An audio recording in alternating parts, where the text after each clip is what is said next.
안녕하십니까. 주님의 이름으로 인사드립니다. 지난 강의인 갈라디아서 2장에서 사도 바울은 믿음으로 의롭게 되는 이신칭의와 복음의 핵심인 십자가의 의미를 말해 주었습니다. 이것은 다른 복음을 받아들이고 있던 갈라디아 교회들에게 다시 한번 진정한 복음이 무엇인지 말해 주는 것이었습니다. 그리고 오늘 갈라디아서 3장은 유대주의자들이 복음에 더하려 했던 율법의 역사적이고 본질적인 의미를 정확하게 설명해 주면서 율법의 역할을 명확하게 제시해 주고 있습니다. 오늘 말씀을 통해서 율법을 더하려 한 유대주의자들의 본성을 드러내고 하나님께서 우리에게 율법을 주신 이유는 무엇인지 더불어 살펴보려고 합니다. 또한 육체로 평가하고 가늠하려고 하는 인간의 속성을 넘어서서 믿음으로 의롭게 되는 이신칭의의 복음이 진정으로 믿어지는 시간이 되기를 원합니다. 오늘의 관전 포인트는 이것입니다. 첫째, 하나님께서 율법을 복과 저주로 말씀하신 이유는 무엇인가요? 둘째, 성경에서 처음 등장한 여호와를 믿으니라는 의미는 무엇인가요? 그리고 셋째, 율법이 거룩하고 선한 이유는 무엇인가요? 이 세 가지 질문을 가지고 갈라디아서 세 번째 강의를 시작하겠습니다.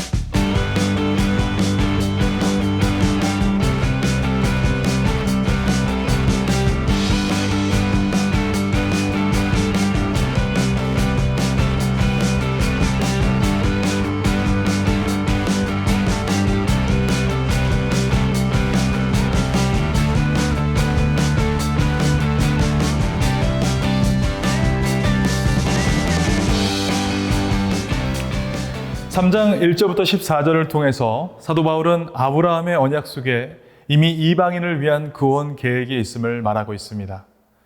사도 바울은 왜 이곳에서 아브라함을 소환하고 있는 것일까요? 그것은 복음의 율법을 더하면서 율법을 구원의 척도로 제시하고 있는 유대주의자들 때문입니다. 이들은 복음에 율법을 더한 것을 넘어서서 율법을 지키지 않으면 구원받을 수 없다는 율법주의까지 나가게 됩니다. 율법주의에 대해서 찰스 라이리는 이렇게 정의합니다. 율법주의는 스스로 높아질 목적으로 법을 지키는 육신적 태도이다. 초대교회인 갈라디아 교인들에게 바로 이 율법주의가 있었습니다. 육체의 모양을 내고 그리스도의 십자가로 말미암아 박해를 면하려고 한 이들의 모습을 보면서 사도 바울도 화가 났습니다. 1절에서 바울은 인정사정 없이 갈라디아 교인들을 엄히 꾸짖습니다. 어리석도다 갈라디아 사람들아, 예수 그리스도께서 십자가에 못 박히신 것이 너희 눈앞에 밝히 보이거늘 누가 너희를 꾀더냐.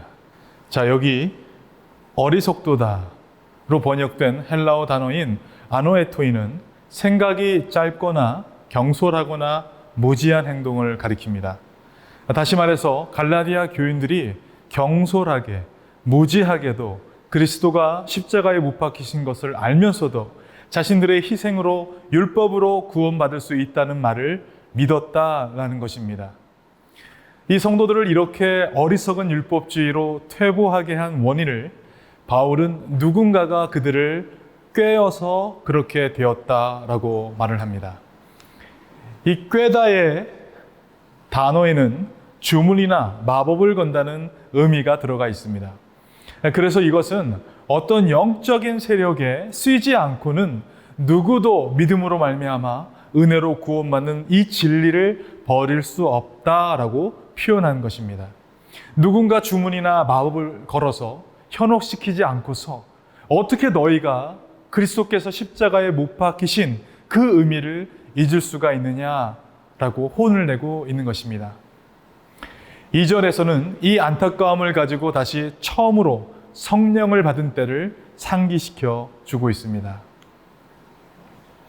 내가 너희에게서 다만 이것을 알려 하노니 너희가 성령을 받은 것이 율법의 행위로냐 혹은 듣고 믿음으로냐.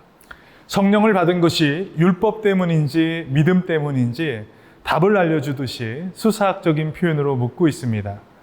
그들이 성령을 받은 것은 율법의 행위가 아니라 단순히 복음을 듣고 믿음으로 반응한 하나님의 선물이었죠. 성령은 하나님께서 성도에게 주시는 선물입니다. 사도행전 2장 38절에 베드로가 이르되 너희가 회개하여 각각 예수 그리스도의 이름으로 세례를 받고 죄 사함을 받으라. 그리하면 성령의 선물을 받으리니. 예수 그리스도의 이름으로 세례를 받고 회개한 자들에게 주어진 선물, 그것이 성령입니다. 그들의 율법의 행위로 얻은 것이 아니고 회개한 자들에게 주신 하나님의 선물인 것입니다. 이 성령은 하나님의 깊은 것까지도 통달하시는 분이며 우리를 인도해 주시는 분이십니다. 이 성령이 임하면 그래서 여러 가지 은사가 나타나 기도하고 능력을 체험하기도 합니다. 3절입니다. 너희가 이같이 어리석으냐 성령으로 시작하였다가 이제는 육체로 마치겠느냐. 갈라디아 교회 성도들 역시 이런 성령의 능력을 체험했기에 사도 바울이 3절에 성령으로 시작했다가 이제는 육체로 마치겠느냐라며 안타깝게 말하고 있는 것이죠. 지난 2강의 마지막 부분에서 사도 바울의 십자가 신학을 한번 떠올려 보시길 바랍니다. 내가 그리스도와 함께 십자가에 못 박혔나니 라는 말을 통해서 우리는 복음의 핵심인 십자가의 의미를 살폈습니다. 아직 보시지 않은 분이 있다면 잠시 영상을 멈추시고 2강을 들어보시고 다시 이 부분을 들어보시길 추천드립니다. 육체를 죽여 그리스도와 함께 십자가에 못 박히는 것이 믿음인데 도리어 그 육체를 사용해서 믿음을 얻으려는 갈라디아 교인들을 바라보며 사도 바울 역시 이해가 가지 않았을 것입니다. 더군다나 갈라디아 교인들은 바울과 바나바와 함께 고난도 당했습니다. 갈라디아 이고니온으로 더 깊숙이 들어가서 복음을 전하려고 했던 바울과 바나바를 유대인들이 도시의 지도자들과 함께 죽이려 했고, 또 이곳 루스드라에서는 사람들이 바울을 돌로 쳐서 죽은 줄 알고 내버렸습니다. 복음이 가는 곳마다 분명히 박해가 따라다녔고 그 바람에 갈라디아에서 그리스도께로 처음 회심한 사람들도 함께 고난을 당했습니다. 그래서 사도행전 14장 22절에 바울과 바나바는 갈라디아의 여러 도시를 쭉 다시 돌면서 이렇게 얘기합니다. 제자들의 마음을 굳게 하여 이 믿음에 머물러 있으라 권하고 또 우리가 하나님의 나라에 들어가려면 많은 환난을 겪어야 할 것이라 하고. 지금 바울은 4절에 초기에 이런 환난을 지적하면서 갈라디아의 교인들에게 너희가 이같이 많은 괴로움을 헛되이 받았느냐, 과연 헛되냐라고 따져 묻고 있는 것입니다. 함께 고난을 받았던 것을 기억해 보라라는 것입니다. 왜 그렇게 고난을 당했는지 한번 떠올려 보라는 것이죠. 그리고 5절에서 율법주의적 퇴보를 논박할 또 다른 근거를 제시합니다.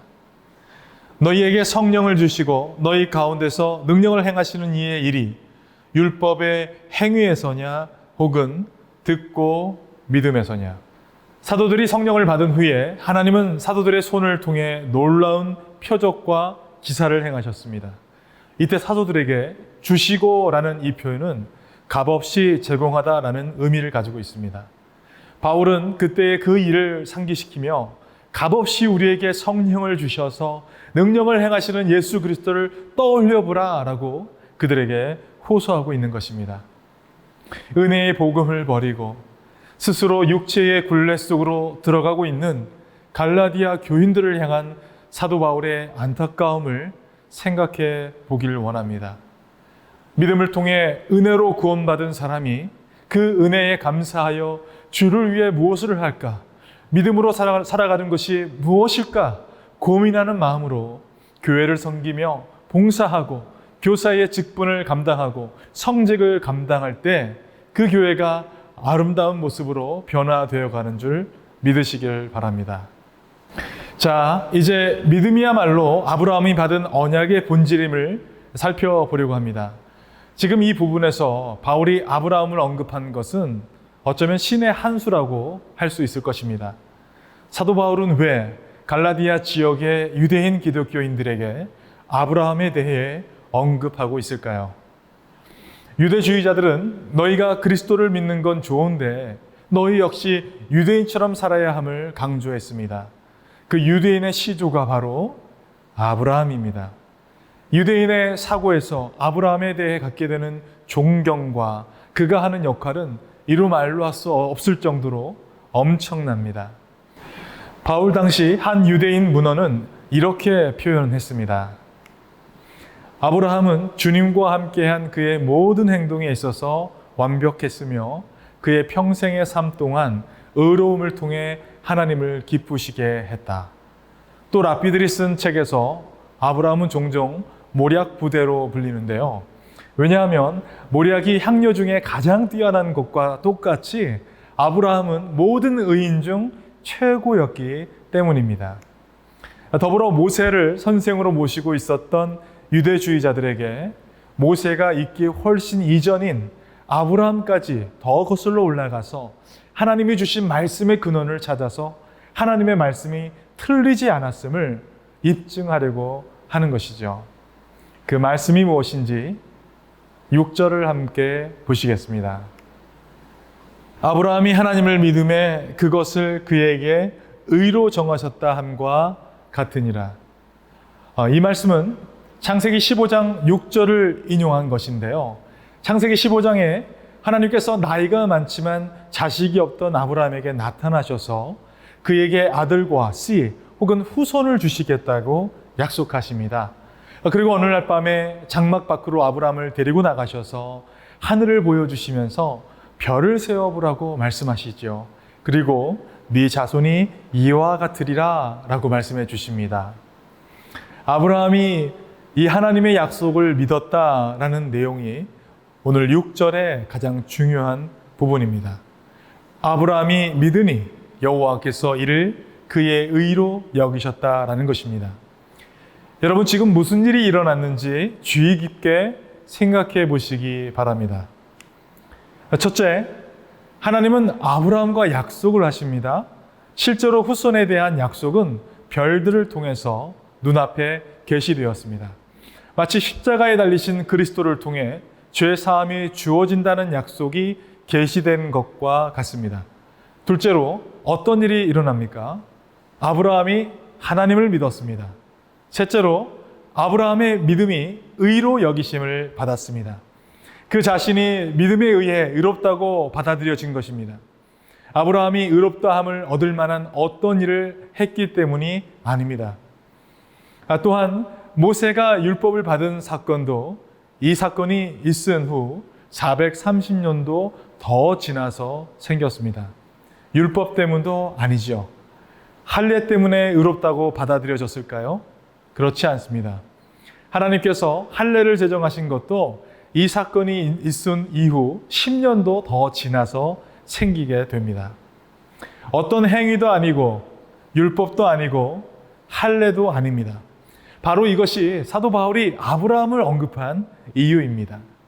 유대주의자들이 믿고 주장하는 대로 구원은 행위, 율법, 할례를 준수하는 것이 아니라 너희들이 존경하고 좋아하는 아브라함이 한 것처럼 믿음으로 되어지는 것이다.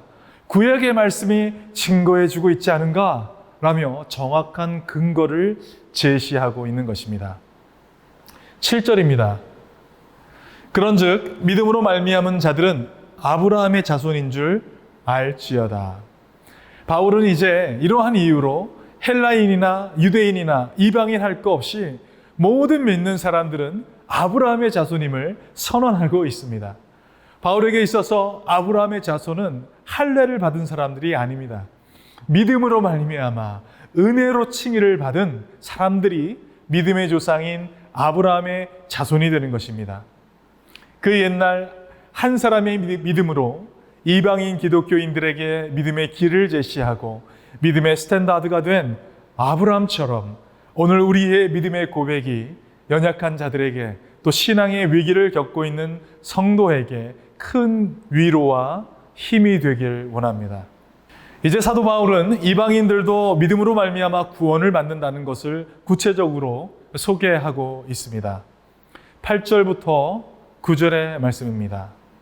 또 하나님이 이방을 믿음으로 말미암아 의로 정하실 것을 성경이 미리 알고 먼저 아브라함에게 복음을 전하되 모든 이방인이 너로 말미암아 복을 받으리라 하였느니라.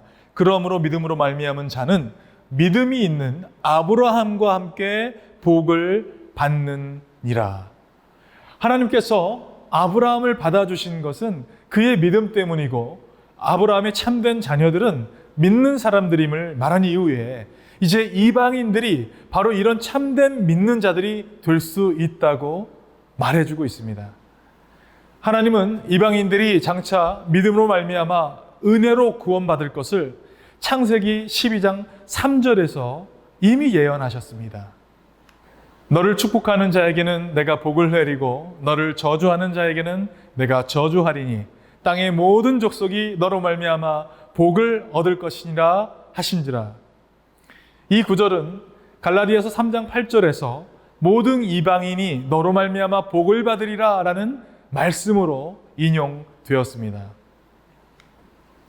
여기 복을 얻을 것이다 에서 복은 의롭게 하심을 의미합니다. 왜냐하면 의롭게 하다라는 동사와 복을 주다라는 동사가 8절에서 동의어로 사용되었기 때문입니다. 그리고 이 축복이 상속되는 수단은 오직 믿음을 통해서 임함을 말하고 있습니다. 그래서 믿음은 이방인들이 아브라함의 축복을 상속받는 유일한 길이라 선포하고 있습니다. 10절입니다. 무릇 율법 행위에 속한 자들은 저주 아래에 있나니 기록된 바 누구든지 율법책에 기록된 대로 모든 일을 항상 행하지 아니하는 자는 저주 아래에 있는 자라 하였음이라. 네, 바울은 율법 안에 있으면 저주 아래에 있는 것과 같은 것으로 묘사하고 있습니다. 그러면서 율법책에 기록된 대로 행하지 않으면 저주 아래에 있다라고 표현하고 있습니다. 이 말씀은 신명기 27장 26절의 말씀에 근거해서 말하고 있는 것입니다. 이 율법의 말씀을 실행하지 아니하는 자는 저주를 받을 것이라 할 것이요 모든 백성은 아멘 할지니라.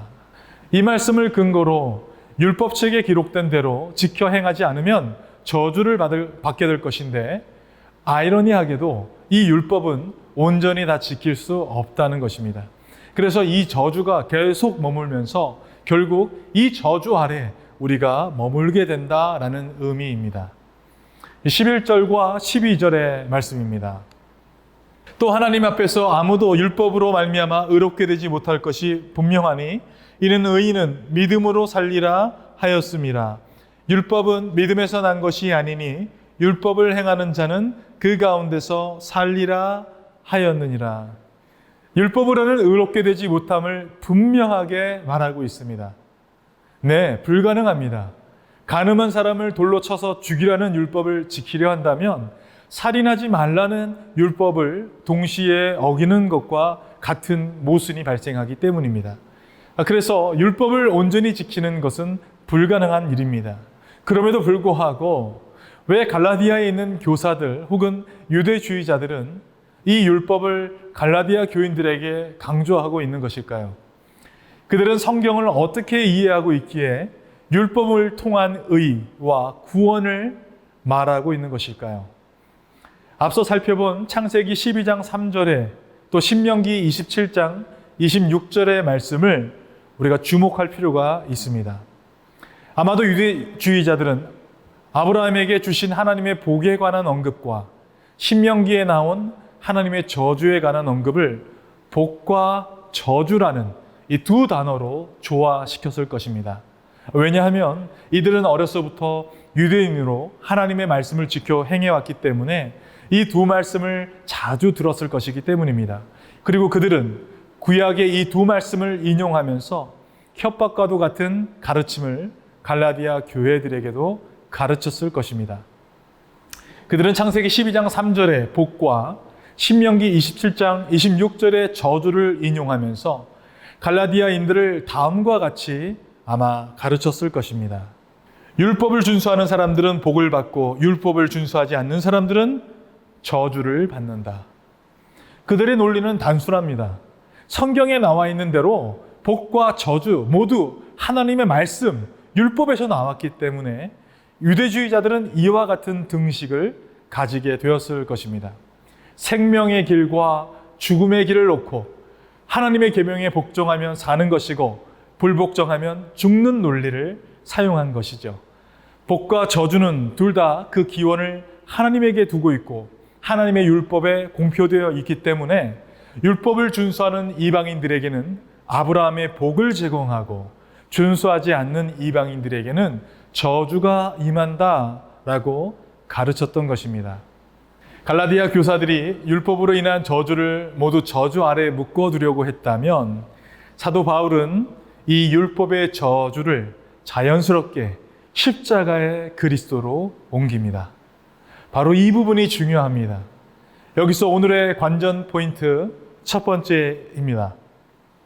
하나님께서 율법을 복과 저주로 말씀하신 이유는 무엇인가요? 유대주의자들, 교사들은 하나님의 율법에서 복과 저주 둘 다를 찾는 반면에 바울은 복과 저주가 동일한 근원에서 나오지 않는다고 보고 있습니다. 바울은 놀랍게도 복은 하나님으로부터, 저주는 율법으로 나오는 것으로 설명하고 있습니다. 이것이 복과 저주로 쓰여진 율법의 이유입니다. 그리고 사도 바울은 이 복과 저주를 십자가의 그리스도로 재해석합니다. 13절의 말씀입니다. 그리스도께서 우리를 위하여 저주를 받은 바 되사 율법의 저주에서 우리를 속량하셨으니 기록된 바 나무에 달린 자마다 저주 아래에 있는 자라 하였습니다. 바울은 나무에 달린 자마다 저주 아래에 있는 자라 라는 신명기 21장 23절의 말씀을 인용합니다. 구약시대의 사형 집행은 대개 돌로 쳐 죽이는 방식이었습니다. 하나님께 버림받았다는 상징으로 그 후에 시체를 나무에 매달았습니다. 나무에 달렸기 때문에 저주받은 것이 아니라 저주받은 표시로 나무에 달린 것입니다. 바울은 바로 이것을 그리스도와 연관시킨 것입니다. 하나님께 버림받은 저주를 경험하셨다는 그 표시로 그분은 십자가라는 나무에 달려 처형되셨고 거기서 우리를 위해서 저주받아 율법의 저주에서 우리를 완전히 해방하셨다라는 것입니다. 여기 우리를 위하여라는 말은 대표하여, 대신하여라는 뜻이 담겨져 있습니다. 즉 예수님은 우리를 대신해서, 대표해서 제물이 되신 것입니다. 그분이 우리 몫인 저주를 받고 우리는 그분 몫인 복을 받게 된 것입니다. 우리의 죄와 저주는 그분께 전가되었고 그분의 의와 복과 성령은 우리에게 전가되었습니다. 이것이 바로 복음인 줄 믿습니다. 이것이 사도 바울이 지금 갈라디아 교인들에게 간절하게 말하고자 하는 내용인 것입니다. 또한 삶의 변화를 추구하는 오늘날 우리에게 주시는 하나님의 메시지인 줄 믿으시길 바랍니다. 우리를 대신해 저주받으시고 의와 복과 성령을 우리에게 전가하신 그리스도 예수는 이것이 이방인에게까지 전파되길 원하십니다. 14절의 말씀입니다. 이는 그리스도 예수 안에서 아브라함의 복이 이방인에게 미치게 하고 또 우리로 하여금 믿음으로 말미암아 성령의 약속을 받게 하려 함이라. 이제 사도 바울은 더 나아가서 아브라함의 언약의 본질과 율법의 위치와 역할을 설명해 주고 있습니다. 15절에서 16절의 말씀입니다. 형제들아, 내가 사람의 예대로 말하노니 사람의 언약이라도 정한 후에는 아무도 패하거나 더하거나 하지 못하느니라. 이 약속들은 아브라함과 그 자손에게 말씀하신 것인데 여럿을 가리켜 그 자손들이라 하지 아니하시고 오직 한 사람을 가리켜 네 자손이라 하셨으니 곧 그리스도라. 아멘. 바울은 여기에서 아브라함을 통한 언약의 본질에 대해 설명해 주고 있습니다. 이 언약은 히브리어로는 베리스의 의미로 계약이나 협약을 뜻합니다. 헬라어에서의 언약은 디아데케인데요. 두 가지 의미가 있습니다. 약속과 유언입니다. 다시 말해서 언약은 하나님께서 어떤 사람에게 약속을 했는데 그 약속을 유언적 성격으로 계약으로 했다라는 말이 되는 것입니다. 이 언약의 시작이 창세기 15장 5절부터 6절에 나와 있습니다. 그를 이끌고 밖으로 나가 이르시되 하늘을 우러러 무뼈를 셀 수 있나 보라. 또 그에게 이르시되 내 자손이 이와 같으리라. 아브라함이 여호와를 믿으니 여호와께서 이를 그의 의로 여기시고 자손이 별과 같이 많아질 것이다 라는 언약을 하나님께서 주시는 장면입니다. 이 말씀의 배경을 잠시 살펴봐야 할 것 같습니다. 바로 이전 장인 창세기 14장에서 아브라함이 조카 롯을 구하기 위해 집에서 기르고 훈련된 318명을 데리고 5개국에 연합한 연합군을 격파하게 됩니다. 오늘 본문은 그 이후의 사건입니다. 그 이후 아브라함은 어떤 두려움에 사로잡혀 있었습니다. 그 두려움은 전쟁을 치르고 난 이후에 보복에 대한 두려움입니다. 아브라함이 318명과 함께 연합군을 깨뜨렸습니다. 그러나 아브라함의 사람들은 실은 아주 적은 수입니다. 여러분 한번 상상해 보십시오. 한 족장이 318명의 사람들을 데리고 있었다면 5국가의 연합군사들은 얼마나 됐을까요? 어마어마한 숫자였을 것입니다. 어떻게 아브라함이 318명을 데리고 그 많은 연합군을 물리쳤을까? 물론 하나님의 도우심이 개입되었을 것이지만 어떤 사람은 치고 빠지는 게릴라식 작전의 시초가 아브라함 때부터가 아닐까 말하는 사람도 있습니다. 여하튼 아브라함의 숫자는 사실 소수였습니다. 언제든지 대군이 공격을 하면 꼼짝없이 당할 수밖에 없는 처지였던 것이죠. 그 두려움이 아브라함에게 있었던 것입니다. 그때 하나님께서 나타나셔서 말씀을 해주십니다. 창세기 15장 1절의 말씀이 그것입니다. 아브라함아 두려워하지 말라. 나는 네 방패요 너의 지극히 큰 상급이니라. 라고 말씀해 주십니다. 방패는 전쟁 용어이지요. 하나님께서 이 표현을 하신 것으로 봐서 아브라함의 두려움의 대상이 전쟁, 곧 보복에 대한 두려움이라는 것을 우리는 알 수가 있습니다. 그 당시에는 자손이 많은 것이 능력이고 자산이었죠. 우상들 가운데 다산의 신들이 많은 이유가 바로 이런 이유입니다. 그래서 아브라함이 바로 마음속에 있는 말을 하나님께 하게 됩니다. 저는 자식이 없사오니 저희 집에서 기른 종을 제 상속자로 하겠습니다. 라고 말을 합니다. 이때 하나님께서 아브라함에게 어떻게 얘기하십니까? 아브라함을 밖으로 끌고 나가십니다. 그리고 태고 쪽 밤하늘의 수많은 별들을 보게 하십니다. 태고 쪽 밤하늘에 놓인 수많은 별들을 바라보고 있는 아브라함에게 하나님이 이제 말씀하십니다. 너 저 별 셀 수 있니? 내 자손이 이와 같을 것이다 라고 말씀해 주십니다. 그것이 창세기 15장 5절과 6절의 말씀입니다. 그 약속을 듣고 아브라함이 여호와를 믿게 되는 것이죠. 여기에 아브라함이 하나님을 믿었다라는 말이 성경에서 첫 번째로 등장하게 됩니다. 여호와를 믿으니 이를 그의 의로 여겼다라고 성경은 말합니다. 여기서 의로 여기다라는 이 말은 법적인 용어입니다. 법적으로 선언이 된 것이죠. 그러나 이 믿음은 사실 내가 믿습니다라는 자기 결단과 자기 고백이 아닙니다. 성경을 쭉 읽어나가다 보면 하나님께서 아브라함을 믿게 하기 위해서 끊임없이 설득하고 이끄시는다는 것을 볼 수가 있습니다.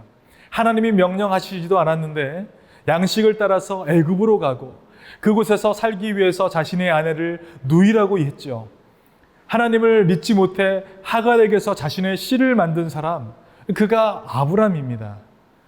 아브라함은 의로운 자라 할 수 있는 요소가 사실은 없습니다. 그럼에도 하나님은 그의 믿음을 이끌어내시고 그를 의롭다고 해주신 것이죠. 그래서 누군가는 이것을 가리켜 하나님의 열심이다 라고 표현했습니다.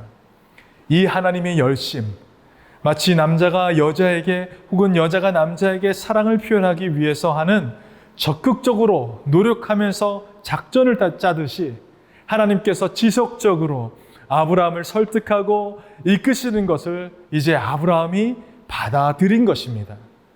여기 두 번째 관전 포인트입니다. 성경에서 처음 등장한 여호와를 믿으니라는 이 의미는 무엇인가요? 아브라함이 여호와를 믿으니라는 의미는 다시 말해 아브라함이 하나님을 받아들였다라는 표현입니다. 하나님은 이것을 그의 의로 여기셨습니다. 하나님께서 아브라함과 맺은 이 언약을 바울은 갈라디아 교인들을 위해 다시금 꺼내고 있는 것이죠. 15절에서 사람의 언약도 함부로 패하지 못하듯이 하나님께서 언약하신 것은 반드시 이루어질 것이다 라고 말하고 있습니다. 이 언약은 하나님께서 혼자서 떠맡으신 것입니다.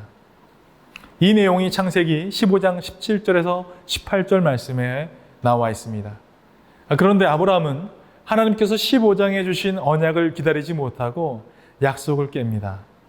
아내 사라가 자신의 종 하갈에게서 자녀를 낳으라고 한 것이죠. 이 일이 있은 후에 하나님은 아브라함과 13년 동안 침묵을 하십니다.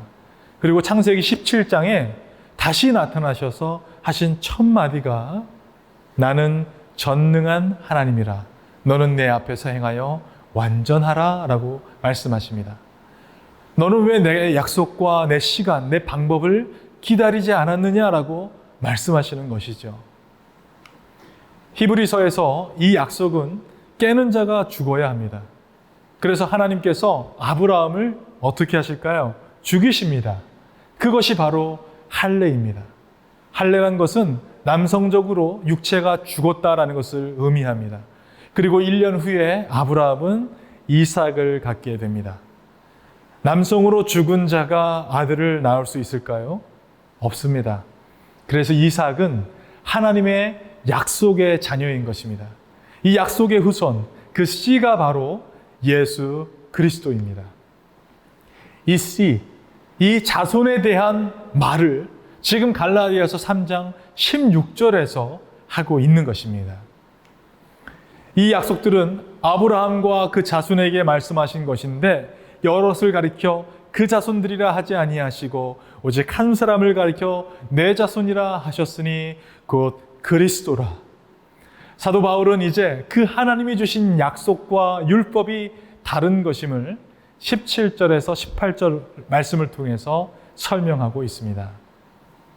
내가 이것을 말하노니 하나님께서 미리 정하신 언약을 430년 후에 생긴 율법이 폐기하지 못하고 그 약속을 헛되게 하지 못하리라. 만일 그 유업이 율법에서 난 것이면 약속에서 난 것이 아니리라. 그러나 하나님이 약속으로 말미암아 아브라함에게 주신 것이라. 아브라함의 언약과 모세의 율법 사이에는 430년이라는 세월이 흘렀지만 율법이 약속을 무효화시키지 못한다 말하고 있습니다. 율법은 옛 언약을 폐기하는 새 언약이 아니다라는 것이죠. 하나님의 약속은 무조건적이라는 것입니다. 말 그대로 아무런 조건도 붙어 있지 않습니다. 그렇기에 율법이 계시되어 하나님의 언약 백성의 국법으로 제정된 후에도 율법은 아브라함에게 주어진 약속을 폐기하거나 바꿀 수 없었습니다. 둘은 서로 충돌하지 않고 나란히 함께 존재한 것이죠. 하나님이 아브라함에게 주신 무조건적 약속을 통해 번복할 수 없는 영원한 관계가 형성된 것입니다. 그런데도 유대주의자들은 유업의 기초가 율법이라고 주장한 것입니다. 이것은 하나님의 계획과 목적에서 율법이 맡은 기능을 완전히 오해한 결과입니다. 이제 19절부터 25절을 통해서 율법을 주신 목적을 살펴보겠습니다. 그런즉 율법은 무엇이냐? 범법함으로 더하여진 것이라. 천사들을 통하여 한 중보자의 손으로 베푸신 것인데 약속하신 자손이 오시기까지 있을 것이라. 그 중보자는 한 편만 위한 자가 아니나 하나님은 한 분이시니라. 그러면 율법이 하나님의 약속들과 반대되는 것이냐? 결코 그럴 수 없느니라. 만일 능히 살게 하는 율법을 주셨더라면 의가 반드시 율법으로 말미암았으리라. 그러나 성경이 모든 것을 죄 아래에 가두었으니 이는 예수 그리스도를 믿음으로 말미암는 약속을 믿는 자들에게 주려 함이라. 믿음이 오기 전에 우리는 율법 아래에 매인 바 되고 계시될 믿음의 때까지 갇혔느니라. 이같이 율법이 우리를 그리스도께로 인도하는 초등교사가 되어 우리로 하여금 믿음으로 말미암아 의롭다함을 얻게 하려 함이라. 믿음이 온 후로는 우리가 초등교사 아래에 있지 아니하도다. 아멘. 율법은 왜 주었느냐라는 것이죠. 처음부터 믿음으로 구원받는 것이고 지금도 믿음으로 구원받는 것인데 왜 중간에 율법이 들어갔느냐? 율법이 삽입된 이유가 무엇이냐라는 것입니다. 그렇다면 율법을 주신 목적, 율법의 역할이 무엇인지 살펴보아야 합니다. 그것이 오늘 본문 말씀입니다. 율법을 왜 주셨을까요? 19절에 나와 있습니다. 율법은 범법함으로라는 분명한 이유 때문에 기존의 언약 관계에 더하여진 것입니다. 이것이 율법의 목적입니다. 사도 바울은 로마서 7장 12절에 이렇게 기록하고 있습니다. 이로 보건대 율법은 거룩하고 계명도 거룩하고 의로우며 선하도다. 사도 바울이 이렇게까지 율법에 대해서 말하는 이유는 율법이 가지고 있는 거룩하고 선한 역할 때문입니다. 자, 여기 세 번째 관전 포인트입니다. 율법이 거룩하고 선한 이유는 무엇인가요? 율법이 왜 거룩하고 선한 것인가? 세 가지 율법의 역할에 대해 살펴보겠습니다. 첫째, 율법은 거울의 역할을 하기에 거룩하고 선합니다. 마치 거울 같은 것으로 우리의 모습을 보여주면서 너는 더러운 사람이야 라고 깨닫듯이 율법을 통해서 우리 자신을 바라보라는 것입니다. 둘째, 율법은 진단의 역할을 하기에 거룩하고 선합니다. 율법은 우리 영혼을 진단하게 합니다. 크리스토퍼 라이트 구약 윤리학자는 구약의 율법은 믿음을 진단하는 잣대가 된다고 말합니다. 셋째, 율법은 초등교사의 역할을 하기에 거룩하고 선합니다. 하나님은 의롭다 칭함을 받을 수도 없고 구원을 줄 수도 없는 율법을 왜 주셨을까요? 율법이 초등교사가 되어 우리를 그리스도께로 인도하기 때문입니다. 율법은 우리로 하여금 믿음의 가치, 약속과 언약의 가치를 율법과 비교하여 가르쳐주기에 초등교사와 같은 것입니다. 그러나 율법의 역할은 여기까지입니다. 거짓말이 죄라는 것인 줄 알면서도 우리는 어떻습니까? 거짓말을 합니다. 자신을 잘 속이고 타인을 잘 속입니다. 율법으로 우리가 몰랐던 죄를 깨닫기는 했지만 죄인 줄 알면서도 죄를 지을 수밖에 없는 우리의 모습을 발견하게 됩니다. 율법의 비교를 통해 할 수 없다는 한계를 깨닫게 해주는 것, 이것이 율법의 초등교사로서의 역할입니다. 율법으로는 죄를 알게 해주고 깨닫게 해줬지만 더 이상 죄를 해결할 방법이 없을 때 우리의 모든 죄를 사하신 그리스도의 십자가로 우리를 인도하기 때문입니다. 율법을 지키며 살았던 모든 사람들은 율법 안에 있는 모순을 바라보면서 답답한 마음으로 단순히 순종만 하다 그리스도의 믿음의 복음, 십자가의 복음이 들어가자 바닥을 치면서 아, 이것이구나. 이것 때문에 율법을 주셨구나. 그리스도이구나. 그리스도를 믿는 믿음만이 의롭다 칭함을 받는 것이구나 깨닫게 된다는 것입니다. 마지막으로 26절에서 29절의 말씀을 살펴보겠습니다. 너희가 다 믿음으로 말미암아 그리스도 예수 안에서 하나님의 아들이 되었으니 누구든지 그리스도와 합하기 위하여 세례를 받은 자는 그리스도로 옷 입었느니라. 너희는 유대인이나 헬라인이나 종이나 자유인이나 남자나 여자나 다 그리스도 예수 안에서 하나이니라. 너희가 그리스도의 것이면 곧 아브라함의 자손이요 약속대로 유업을 이을 자니라. 아멘. 26절에서 27절의 말씀처럼 우리는 믿음으로 말미암아 하나님의 아들로 입양되었습니다.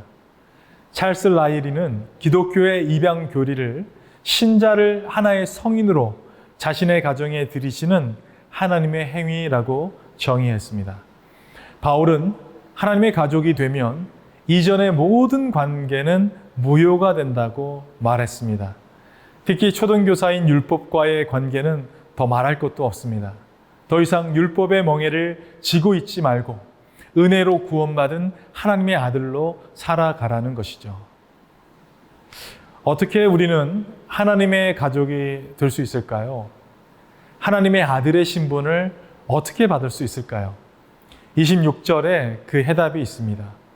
믿음으로 말미암아 그리스도 예수 안에서 하나님의 아들이 되었다라고 성경은 말해주고 있습니다. 그런데 어떻게 유한한 인간이 무한하신 하나님의 아들이 될 수 있을까요? 이 가능성은 27절에 나옵니다. 누구든지 그리스도와 합하기 위하여 세례를 받는 자는 그리스도로 옷 입었느니라. 그리스도와 합하기 위하여 세례를 받는 자는 그리스도로 옷 입게 된다라는 것이죠. 무한하신 하나님의 영이 유한한 인간의 몸에 오신다는 것입니다. 그런데 전제 조건이 무엇입니까? 세례를 받은 사람입니다. 세례가 무엇인지 베드로전서 3장 21절에서 이렇게 표현하고 있습니다. 물은 예수 그리스도께서 부활하심으로 말미암아 이제 너희를 구원하는 편이 곧 세례라. 이는 육체의 더러운 것을 제하여 버림이 아니요 하나님을 향한 선한 양심의 간군이라. 그리고 로마서 6장 3절 4절에서 세례에 대해서 이렇게 말하고 있습니다. 무릇 그리스도 예수와 합하여 세례를 받은 우리는 그의 죽으심과 합하여 세례를 받은 줄을 알지 못하느냐. 그러므로 우리가 그의 죽으심과 합하여 세례를 받음으로 그와 함께 장사되었나니 이는 아버지의 영광으로 말미암아 그리스도를 죽은 자 가운데서 살리심과 같이 우리로 또한 새 생명 가운데서 행하게 하려 함이라. 그렇습니다. 세례를 받은 사람은 그리스도와 함께 십자가에서 죽은 사람을 말합니다. 그리고 또한 그리스도를 죽은 자 가운데서 살리심과 같이 우리도 새 생명 가운데서 살고 있는 그 사람을 말합니다. 이것이 유한한 인간이 무한하신 하나님의 아들이 되는 방법입니다. 지난 시간 이 강에 나온 십자가의 의미처럼 십자가의 예수께서 죽으심으로 그리스도가 되신 것처럼 우리의 정과 욕심, 육체를 십자가에 못 박고 죽었다는 다짐과 고백으로 세례를 받은 모든 사람들은 하나님의 아들이 되는 것입니다.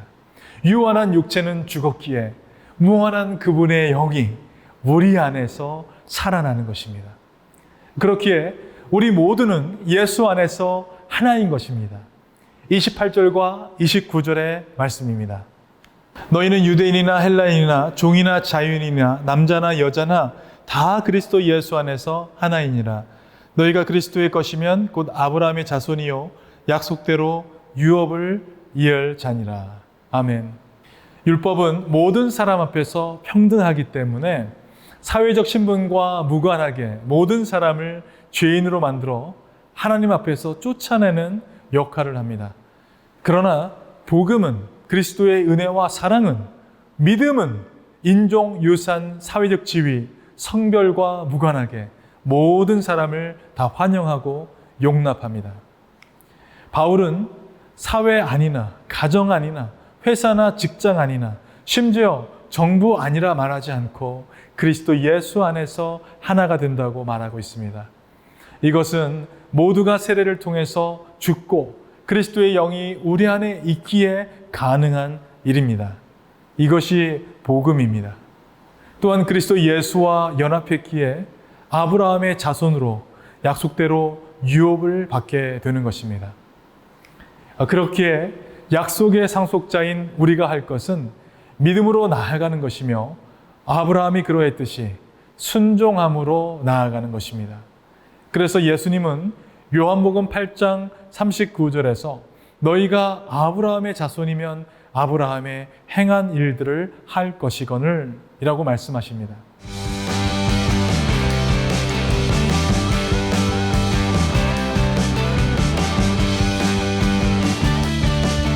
자, 여기까지 3장 전체를 살펴보았습니다. 여러분 어떠셨나요?